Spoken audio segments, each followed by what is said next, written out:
মানিকগঞ্জ জেলা বাংলাদেশের একটি গুরুত্বপূর্ণ অঞ্চল, যা ইতিহাস, সংস্কৃতি এবং প্রাকৃতিক সৌন্দর্যের জন্য পরিচিত।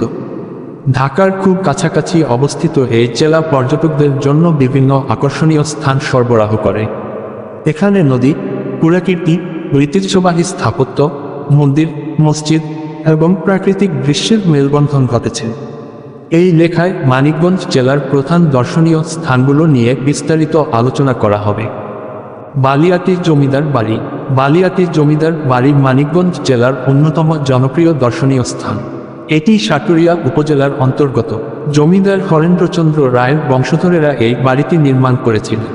বাড়িটি প্রায় 200 বছরের পুরনো এবং এর স্থাপত্য শৈলী চমৎকার।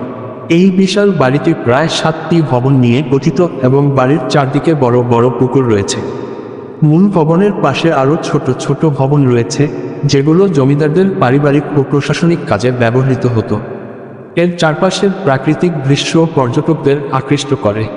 বালিয়াটির জমিদার বাড়ির মূল আকর্ষণ হল এর প্রাচীন স্থাপত্য শৈলী এবং ইতিহাসের মহিমা। বাড়ির নির্মাণে ব্যবহৃত ইট, পাথর ও কাঠের কারুকাজ আপনাকে মুগ্ধ করবে।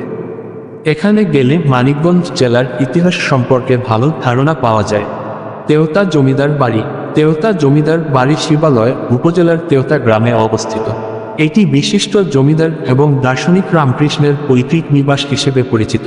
এই জমিদার বাড়ির স্থাপত্য শৈলী বালিয়াটির জমিদার বাড়ির থেকে কিছুটা ভিন্ন হলেও একই রকম চমৎকার। তেওতা জমিদার বাড়িতে 18টি পিলার রয়েছে, যা বাড়িটির মূল আকর্ষণ। তেওতা জমিদার বাড়ির একটি অংশ বর্তমানে ধ্বংস হয়ে গেলেও এর কিছু অংশ এখনও ভালোভাবে টিকে আছে। বাড়ির আশেপাশে বেশ কয়েকটি পুকুর এবং বাগান রয়েছে, যা প্রাকৃতিক সৌন্দর্যের সাথে মিল রেখে বাড়িটিকে আরও আকর্ষণীয় করে তুলেছে। তুলসীপুর জমিদার বাড়ি।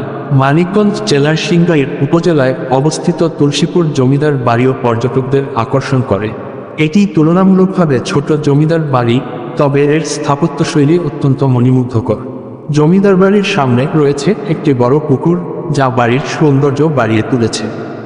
বাড়িটির সামনে গাছপালা ও বাগান রয়েছে, যা পুরো এলাকা জুড়ে এক ধরনের শান্ত পরিবেশ সৃষ্টি করে। কান্তনগর মঠ। মানিকগঞ্জ জেলার ঘিওর উপজেলায় অবস্থিত কান্তনগর মঠ একটি হিন্দু মঠ। এটি প্রাচীনকালের স্থাপত্যশৈলীতে নির্মিত, যার প্রতিটি অংশে রয়েছে সুন্দর কারুকাজ। এখানে হিন্দু ধর্মাবলম্বীরা পূজা অর্চনা করে থাকেন এবং বিশেষ করে দুর্গা পূজার সময় এখানে ভক্তদের ভিড় দেখা যায়। ধলেশ্বরী নদী।